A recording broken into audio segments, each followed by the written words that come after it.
Hello and welcome to the latest Hull KR podcast. I'm delighted to say that my guest for this one is none other than Hull Kingston Rovers Chief Executive Paul Lakin.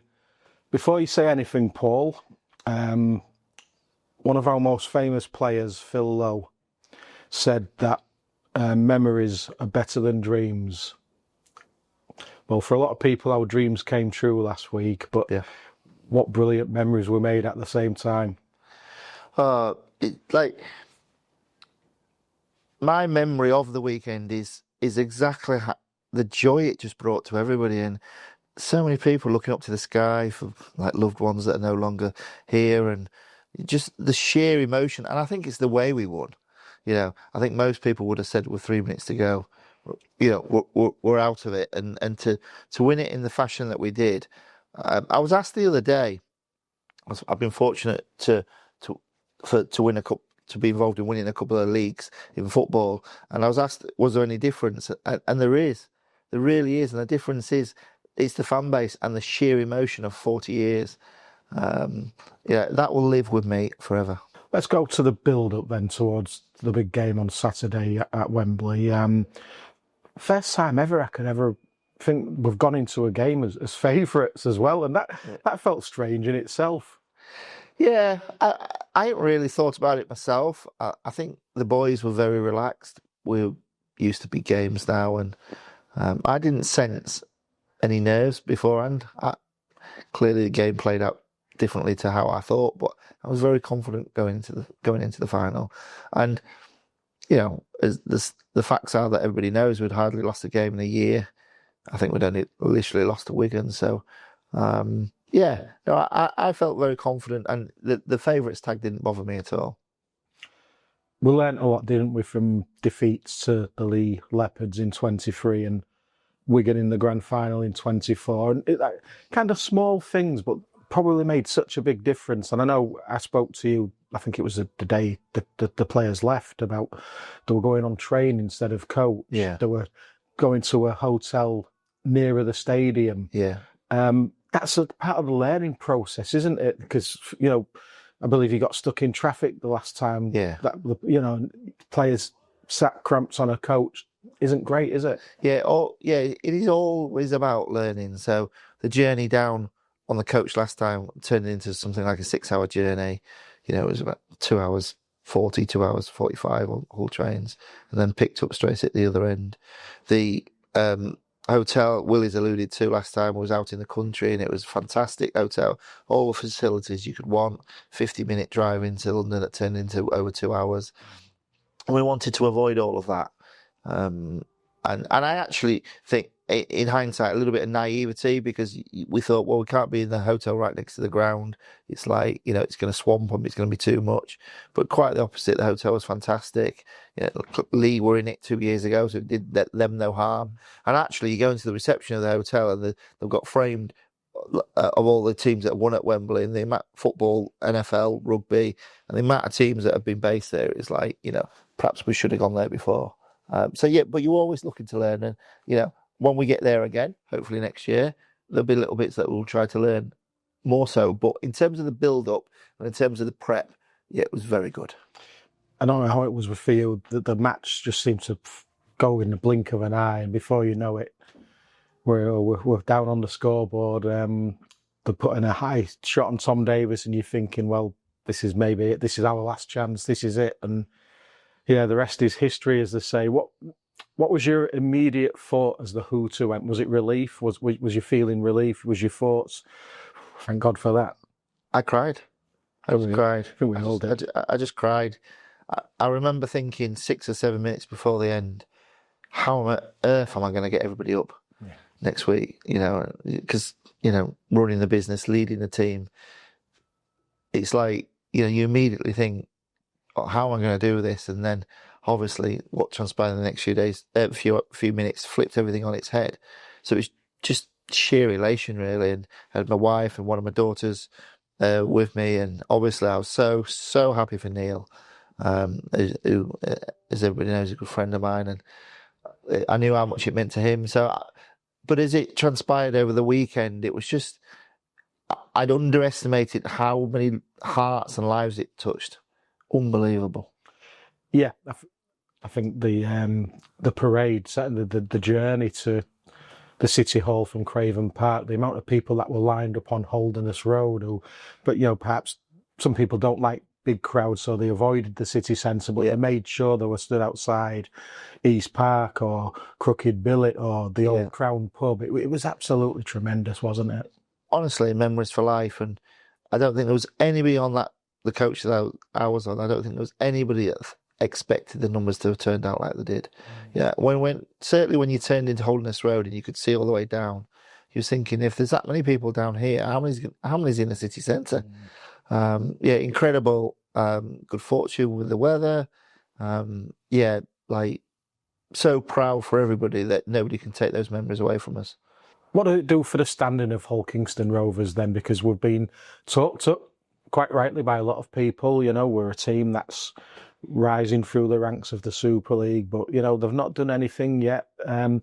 Does that firmly establish us at the top table now, the fact that we've got that trophy? I think so. I think it's the stamp of authenticity that I think you need is a trophy, because everything else is just words. So performances, but we'd won nothing, and I'd been open and Will had been open and saying, like, we do need to win a trophy. I think the conversations I have with other clubs, and I know we're held in high regard, and that's really nice to hear. But for me, and I said this to Neil the other week, if I left tomorrow, we've got record retail sales and things like that, that means nothing to me. I'm still a fan at heart, and the only thing that will hold true to me is if I leave the club and we've won a trophy, or we've won trophies, and that's what I want, same as any fan. And this is the hallmark of a successful team. So I think it's a stamp of authenticity that they're here. One thing that struck me being inside the stadium as well was, granted, Warrington have been to the cup final many, many times, but you looked across to that left-hand side and it was just an absolute mass of red and white, and the noise they generated and the support they gave the players. To me, I don't think they ever didn't have the belief that we would snatch something in the few minutes. Because my commentary position is set quite a bit away from the fans, so I get an absolutely tremendous view, as you would have done yourself. And that just brought a lump to my throat as well when you see a full end of Wembley just packed with red and white and all around the sides as well. And I know that it's just never underestimated by the players. It's a constant conversation between the players about how good our fan base is. And I actually think our fan base is a factor in players signing. I think it's a factor in players staying. Do you want to run out? I suppose no disrespect to say Huddersfield, but do you want to run out to their stadium, or do you want to run out to our East Stand? And it's absolutely a factor. And when times are tough, and I can think of so many games and big games where we've been up against it, and the fans have been there for us and almost sucked us over the line. Saturday night wasn't too shabby, was it, either? Decent. How did you feel Sunday morning when you woke up? Was adrenaline getting you through it, or was you a bit worse for wear? Do you know? It sounds boring, this, but I didn't have a lot to drink. I have done since, but it was more on the night. It was more about just conversations. It's like you didn't really have time to drink. There's so many people who wanted to thank you, and or I wanted to thank, and all the different conversations. And I must have had quite a lot of half beers that I drunk and then moved on, and just the whole jubilation of everything. And it was I was really pleased with the hotel we chose to go back to for the families. We'd obviously organised for a party afterwards, and it was either going to be what it was on Saturday night or a morgue. So thankfully, it was the celebration that it was. And you make all these arrangements not knowing the result. And I've always been one where I don't like it. And it's like before the semi-final, you've got to plan for the final. As you lead up to the final, you've got to plan for the parade, not knowing whether you're cancelling or doing it. But they're the facts of getting organised. So having this party and everything that we'd arranged for this party, it was perfect. Honestly, it was perfect. I know we can't go through individuals one by one, but if I group people together from the board of directors, James McNichol, Paul Sewell, various names that, you know, I don't really want to name people all by name, but right down to people that stayed at the club on Saturday because they had the 10K run to look after the next.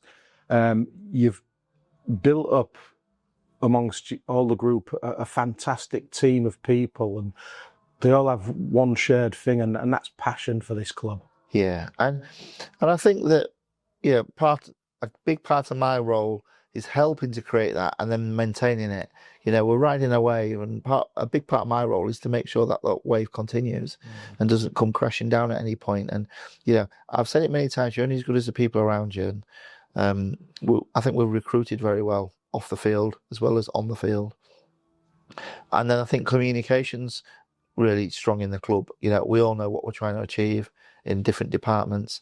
We have like staff huddles in you know, around the stadium at various different times, all talking about what we're doing. A regular management meeting without fail every week. They're all the little platforms that create you know, everybody, as Paul Sewell would say, looking north. And I do think we are one. I think momentum in sport is really interesting. You have to. You may get away with one season where a group of players pull something off that aren't connected with the off-field, but to truly drive forward, you need off-field connected to the on-field, and the other part of the triangle is on-field connected to the supporter base. Yeah, if you've got those three all connected together, then momentum's hard to stop. If you think about, you know, when teams are near the bottom or get relegated, there's normally a real disconnect between the players and the supporters. 9 times out of 10, I guarantee you there'll be a disconnect between on-field and off-field.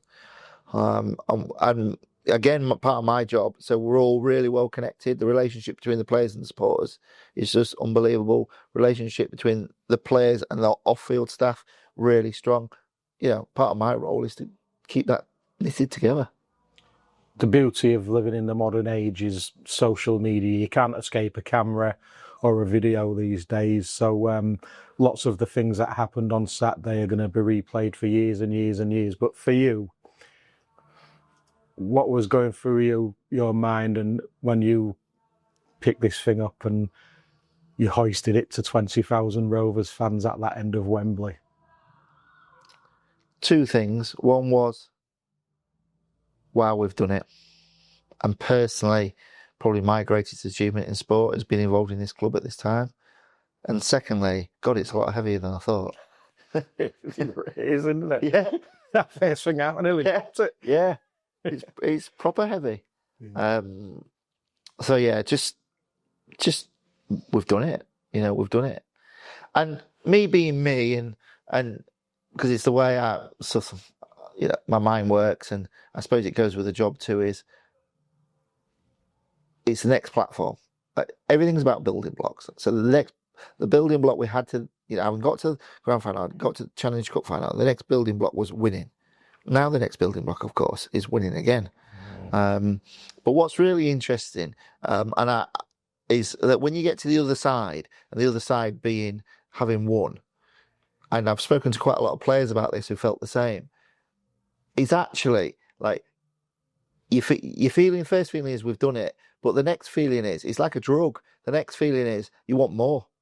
You know, and it's interesting. By winning one, you understand how clubs have a legacy, because they always want more, because they want that taste of, and they know what it feels like. So you go into a big game again, and they know that if they win, they can see what's the other side. Whereas we've never been able to see what's the other side, only imagine it. And I think, you know, when you talk internally, the players we were talking and saying, now we know what that feeling is. And if you could bottle it, you know, you'd want it every week. So we want it again in September, October.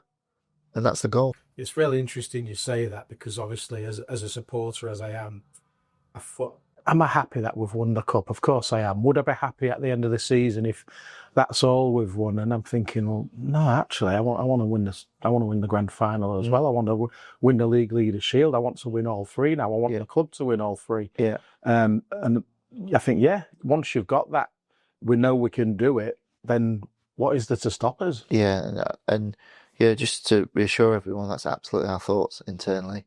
You know, amazing weekend.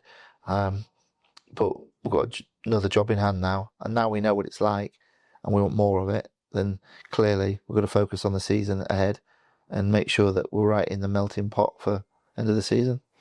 Lots of familiar faces still at the club from your first time around, Paul. But it's kind of like apples and oranges, the place now, isn't it? Because back then we were delighted we got promoted to the Super League, which was a tremendous achievement. We had gates of around 6,500, 7,000, and now you're having to lock the gates on people. Yeah. It's just amazing, isn't it? Yeah, I mean, we took the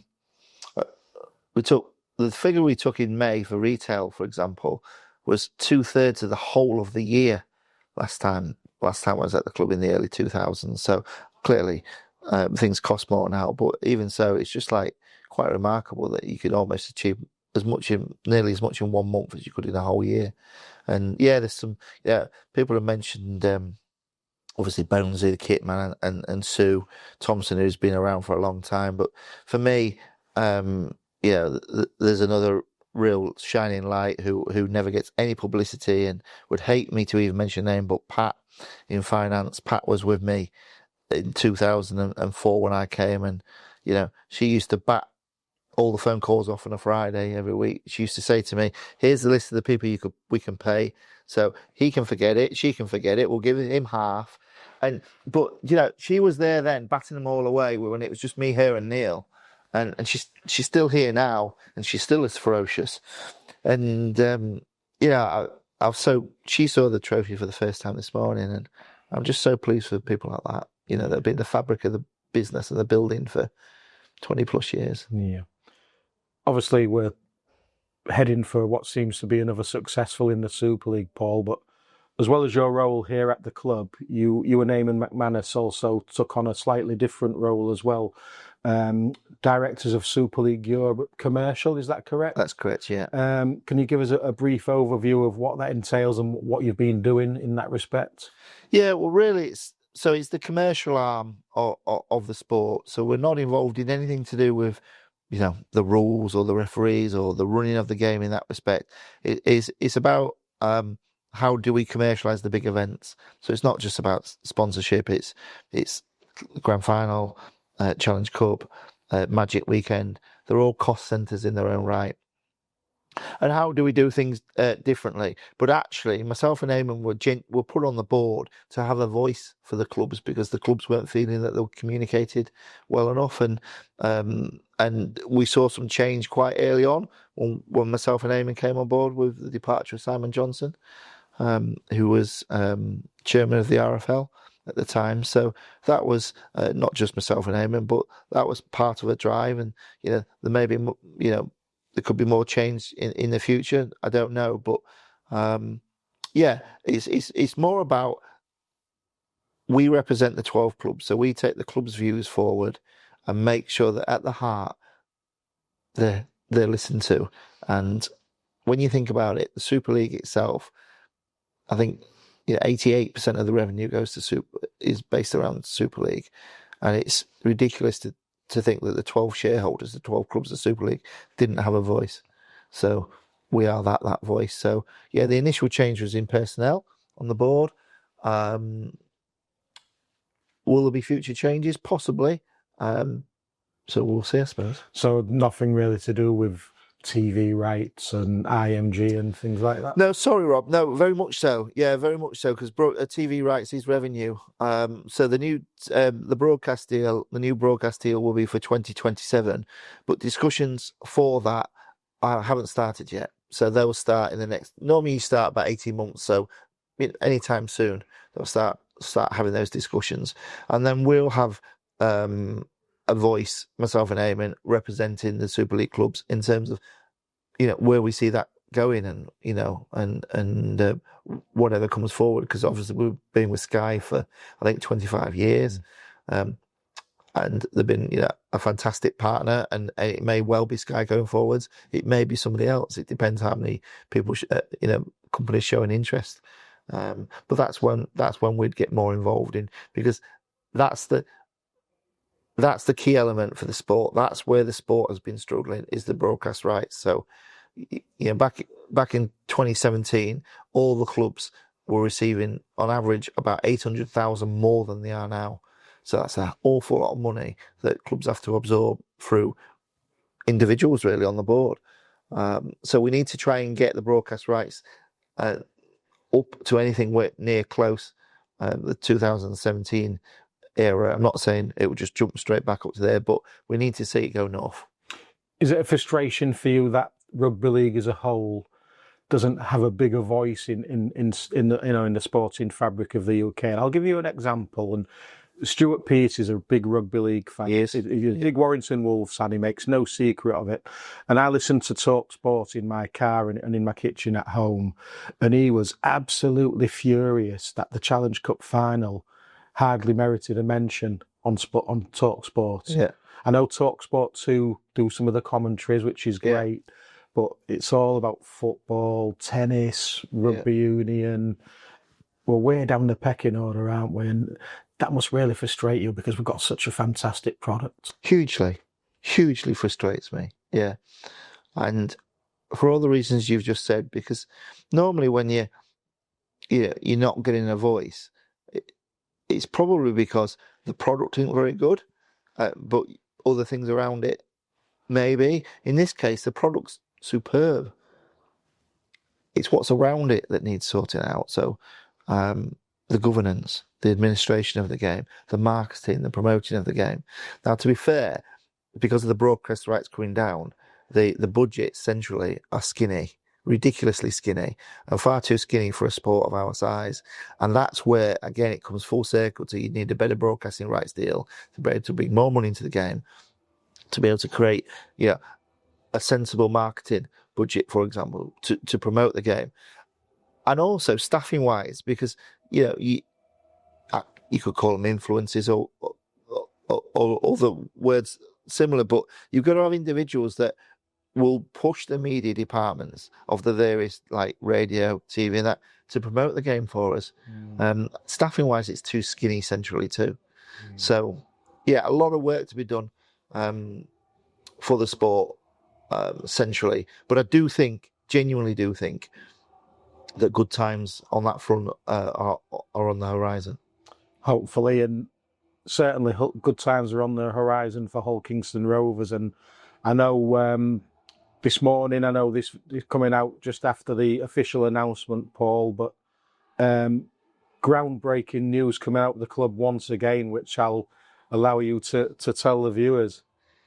Yeah, so we've signed a partnership with North Queensland Cowboys that has been probably 6 months in the making. It's a partnership that myself and the CEO of North Queensland Cowboys, Jeff Ryber, were mutually introduced before Christmas on the basis that we're both clubs that A, are community-based at the heart, B, probably similar types of character, myself and Jeff, and fairly flat structures that we work around.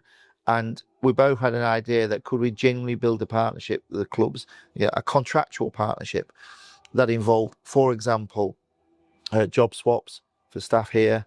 It may be for 4 months, it may be for 6 months, but we obviously, the member staff goes out there, member staff comes over here, so it can be all about learning experiences and life experience.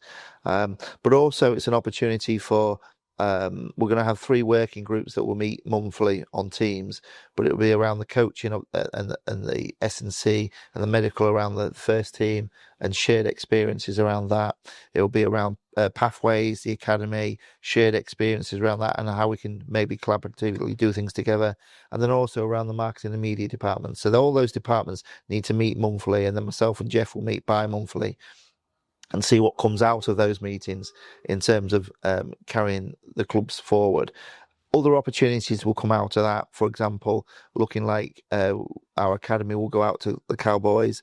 They've got an unbelievable performance centre, got a hotel on site, and we'll be able to use their hotel and go out there for a couple of weeks with the academy, which again, will be incredible experience for our academy boys and opportunity. So it's about collaboration of 2 big clubs at opposite sides of the world in terms of the 2 leagues that they operate in and how they can work together. But it's also about creating staff experiences and how we can both grow together with a similar culture of community first. Speaking as a fan, and I'm sure lots of people will be watching this poll, and the first thing they will be thinking is, oh, this means Mikey Lewis is going to sign for North Queensland Cowboys. Yeah. What's your answer? Yeah, it's nothing like that. It's nothing like that. Those sort of conversations had never come up. And if there were, if they had we wouldn't have entered into this type of partnership. It's genuinely about. So, for example, the Cowboys see Super League as not quite the NRL level, but clearly better than Queensland Cup. They have a concern going forwards with franchises at Papua New Guinea franchise. Is coming on board, which will actually be the closest located to the Cowboys and might start to tap into their recruitment area. So if they've got a young hooker that isn't quite ready for the first team, but is probably better than the Queensland Cup, maybe he comes and plays for us for a year. That might be a such opportunity. Or it may be that, one of our academy kids goes there for a year and an academy kid comes to us for a year. So, but it's very much, this has been born from, like I say, myself and Jeff, who met on, a lot of late night Teams calls for myself and early Teams calls for Jeff, and we've done it monthly. This isn't a flash in the pan. This has taken probably 8 to 10 Teams calls over a 6-7 month basis. And at the heart of it is, how can we make, as an employer, make it a better place to be an employee across all levels, on and off the pitch. And grow our respective clubs. But worlds away in terms of the financial side of things, their foundation, $40 million a year turnover. Well, ours is an absolute fraction of that. So in that, but in the size of it. But then we do things, according to the Cowboys, a lot smarter than they do. So it's about sharing those experiences. Yeah, I totally get it. If I could think of an example of how this could work to Rovers' benefit, I know Craig Franklin went on a kind of like a working holiday a few weeks, I think maybe pre-COVID and he spent time at Australian clubs, and he came back here and he was full of fresh ideas and fresh impetus, and if that's the kind of impacts it brings, and I'm sure that's what you're looking for, it's a win-win situation. Yeah, maybe. Yeah, I'm just saying this randomly, but maybe our academy S&C, who's starting out in his career, goes out to, and works with the Cowboys for 6 months, and obviously elite facilities and elite. But what do they do that, we can learn from? And the coaches, Willie and Todd know each other well. It's not nothing cloak and dagger. They'll get together, the coaches, and they'll talk. Of course, the assistant coach there is Morgs. With a familiar face. Again, nothing to do with the partnership. It just happens that Morgs is there. Cootie was obviously from Cowboys, and there's others too. So really excited about it. It's been well thought through. Looking forward to it. And there's endless possibilities from that. Who knows, in a couple of years' time, a pre-season game, hopefully a World Club Challenge between the two sides. That would be utopia, wouldn't it? Yeah, so we're both going to Vegas. So we'll be having a training session between the two sides out in Vegas. Cowboys are, their seat allocation happens to be next to ours.